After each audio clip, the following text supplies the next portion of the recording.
இப்போ மிளகா உப்பு புளியை வந்து ட்ரையாக சுற்றியாச்சு. நான் இதுக்கு முன்னாடியும் வீடியோஸில் சொல்லியிருக்கிறேன். மிளகா துவையல் இதெல்லாம் அரைக்கிறப்போ வீட்டில் மாஸ்க் இருக்கும், அந்த மாஸ்க் போட்டுக்கோங்க, அப்போ தான் இருமாமல் இருக்கும். அதேமாதிரி மிக்சியை ஓப்பன் பண்ணுறப்போ டக்குன்னு திறக்காதீங்க, புறையேறிடும். பொறுமையாக ஓப்பன் பண்ணுங்கள். இந்த முதல்ல ட்ரையாக அரைச்சிட்டு அப்புறம் வெங்காயத்தை போட்டு அப்புறம் கொஞ்சம் கொஞ்சமாக தண்ணி ஊற்றி அரைக்கலாம்.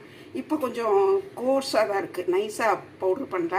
இப்போ வெங்காயத்தை போட்டு தண்ணி ஊற்றி அரைக்கிறப்போ நல்லா நைஸாக அரைச்சிடலாம். அரைச்சிட்டு உங்களுக்கு காமிக்கிறேன். வெங்காயத்தை போட்டாச்சு, அரைக்க ஆரம்பிச்சிடலாம். வெங்காயத்தை போட்டு ஒரு சுற்றி இருக்கிறேன், ஆனால் தண்ணி ஊற்றலை. வெங்காயத்தில் இருந்த ஈரமே போதும். இப்போ திரும்ப கொஞ்சம் தண்ணி ஊற்றி அரைக்கணும். மிளகாய் துவையல் தயாராகிடுச்சு. மிளகா வெங்காயம் சேர்த்து அரைச்ச துவையல் இது. இதில் ஒன்று என்னென்னு பார்த்தீங்கன்னா, இது அரைச்ச அன்னைக்கு கொஞ்சம் காரமாக இருக்கும். இது நம்ம ஃப்ரிட்ஜில் வச்சு ஒரு 4 or 5 days வரைக்கும்